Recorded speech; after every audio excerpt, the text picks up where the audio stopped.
Next, I'm going to show you some things you can do with decorative sewing with the Jade 35. We have a lot of quilters in this part of the country. So one thing people really like to do is applique. So I have a piece of woven medium quilting cotton here with some stabilizer underneath. And you probably do want to do this if you're going to use the stabilizer for this. And then I'm going to place my applique on top of my fabric. Often, usually when I'm doing an applique, I will put a fusible product on the back of my applique piece, take the paper off, and then put it down, but don't fuse it. You can fuse it, actually, you can fuse it down. So if you want to go ahead and fuse it down, you can do that. That way your applique won't move around during sewing, and it will stay more securely as you use the quilt or garment or wall hanging or whatever you're using your applique for. You can use a straight stitch to go around, and a lot of times I will see people do that. That will give you kind of a raw edge effect. A lot of people like to use a satin stitch. So I'm going to show you now how to select a stitch from the stitch menu up here. I want to use kind of a narrow satin stitch, maybe not that tiny one, but I'm going to use this one that's kind of mid-range, mid-sized satin stitch for this. So the stitches on the lid, this is a shortcut for you. There also is a page in the manual that will tell you what each stitch is for. It even tells you things about how to set the tension and the presser foot pressure and things like that.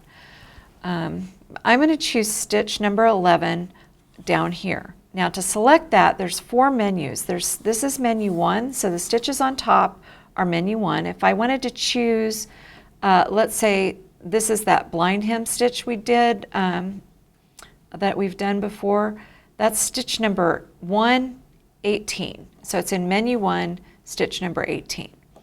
Stitch menu 2 is over here. One thing that our quilting piecers really like about this machine is there is a 1/4 inch setting on the machine that you can use for piecing. I want to show you how to select that one first. So to select that stitch, this is menu 2, stitch 10. So your stitch menu is down here on the front of the machine itself, and it's got what looks like a straight stitch and a zigzag stitch next to it. So I'm going to touch that, and when I do, it comes up to menu 1. So it automatically comes up to menu 1. They're not labeled, but they go across and then down. So stitch menu 2 is right here. So I'm going to use the arrows right here next to the menu to select menu 2. You can see the screen changed there. Now while I have that highlighted, I'm going to look back. This is stitch number 10. I'm going to use this touchpad right here to quickly enter 10. Okay, when I do that, I just want to show you quilters this real quickly before we go into the applique. I kind of got ahead of myself a minute ago. I'm going to line the edge of my fabric up with the edge of the A foot. And you can see I've selected woven medium stitch. I don't want to change my stitch because I've got that special 1/4 inch stitch. And it shows me right here that I have selected stitch 2, number 10. That's menu 2, number 10. We've got our presser foot pressure set at N, an 80 needle, the tension set for me, and everything else is lined up. So I'm going to put my 2 pieces of fabric together right there, line up the fabric with the edge of this foot, and there's also a 1/4 inch line right here that can help you keep that lined up. And as I stitch here, I'm going to keep it lined up. I'm sideways, so I'm not doing a very good job of it, but as you stitch that, you will get your 1/4 inch seam. So no need for a special 1/4 inch foot. You can just select that stitch and be happy with your 1/4 inch quilting seams. Okay, so now I am going to go on to the applique process, and I'm going to select from menu 3, stitch number 11. It's that middle size satin stitch. So again, back here to the stitch menu, I'm going to touch that button. It brings up my stitch menu. It's showing on it's selected stitch or menu 2. I'm going to use the arrow to the right to select menu 3, and then I'm going to enter stitch number 11. You got to do it pretty quickly or you'll go back to stitch 1. So, all right, I've got my stitch selected. It's telling me what needle to use and that I need the B foot and that I've selected menu number 3, stitch 11. So I need to change feet. I'm going to push from the back to take my foot off, take the B foot, slide that metal bar in. Excuse my hands for being in the way. I'll just get it lined up, and I'm just going to push that in, take my thread through the foot and to the back, because I will always be happier that way, and I'm ready to go. Now, one of the nice things about the B foot is that it has some markings that we're going to use to make this applique process go well. Right now, I'm going to line up the edge of my applique with that center line on the B foot. So like this, just going to make sure that's there. I want to make sure I'm activated needle down. So when I've done that, the light is on the bottom part of the button, and what's going to happen is that when I stop, it will stop with the needle down so that my fabric won't move around on me. Okay, so I'm going to go ahead and start sewing. It's going to do my fixed stitches. And I'm just going to keep that applique lined up with that center line on the foot. And here's some more applique magic that I didn't know until I started working with these machines more. There are some lines here on the edge of the foot, little red lines marked. I'm going to sew until this upcoming edge of my applique lines up with that red line right there. And when I get there, I want to stop with my needle down and to the right. So I'm going to slow down, try to make sure I can tell that that's lined up. I think I maybe need to go 1 or 2 stitches more, and again, end with my needle down and to the right. This is so I can make a nice, neat turn. I'm going to lift my foot up because the needle's down, things aren't slipping around, and I can actually just turn my fabric, make sure it's lining up with that middle line on the foot. I didn't go quite far enough, but it's close enough for us today. And I'm going to start sewing again.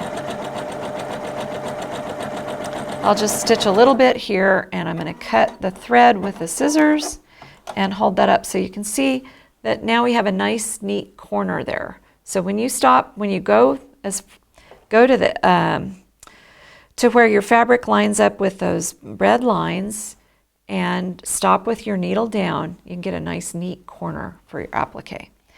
Now, you don't have to use a straight stitch or a satin stitch. There are lots of other stitches you can use. A lot of people like the stitch that looks like a blanket stitch.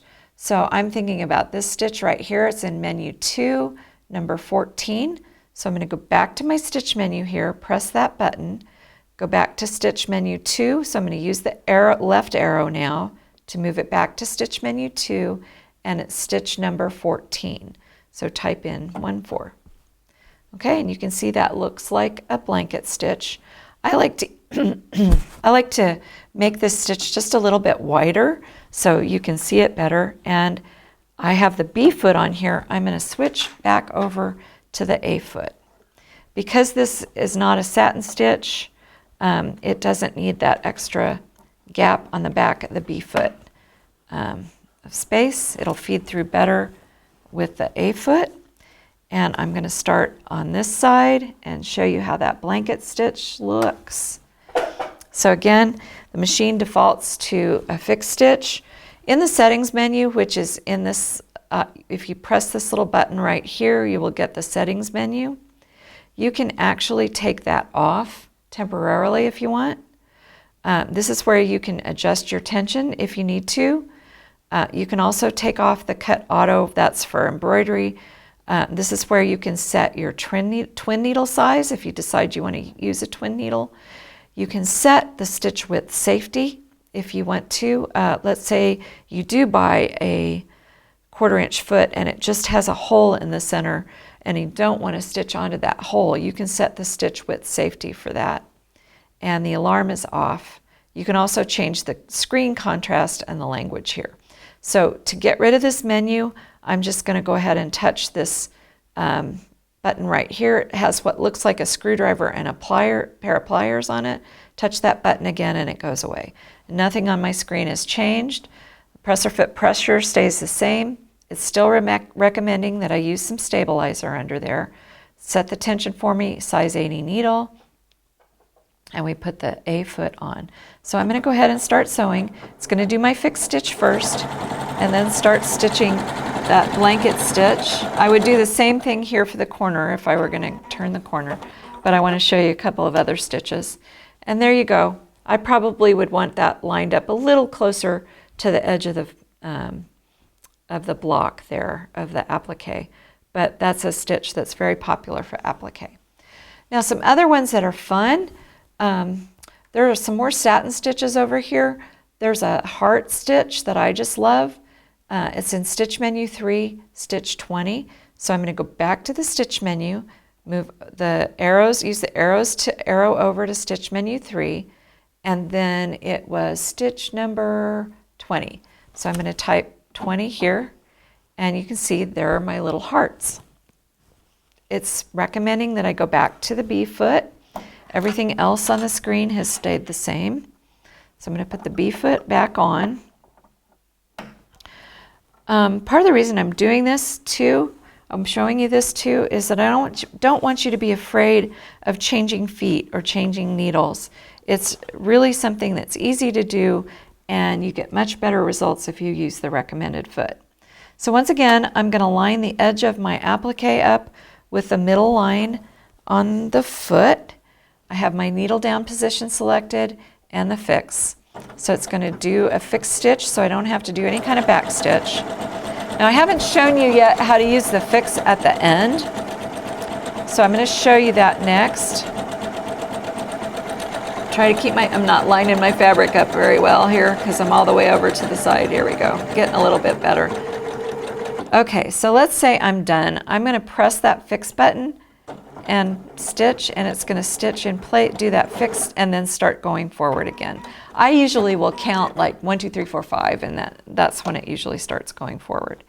Now, I didn't do a very neat job. This is probably the best one, but if you had a contrasting thread here, you could see those little hearts on the edge of your applique, and it would be beautiful. I'll show you one more stitch. Another favorite of mine is on stitch menu 4, number 17. I'm going to go into the stitch menu. Now to arrow to that, I can either keep going to the right or I can go down and over. I went ahead to the right. So this is stitch menu 4, and I said it was stitch number 17, so I'm going to type 17 here. And it's a really pretty little leaf stitch. You can also use this kind of decorative stitch for applique, or you can use them anywhere you want. Another thing I have started doing with these decorative stitches is on my quilt bindings, I will sew the quilt binding to the back, bring the fold to the front, and use a decorative stitch to sew it down, because I just like the way that looks better than when I try to stitch in the ditch. So see, you can even use a pretty little decorative stitch like a leaf to do your applique or anything.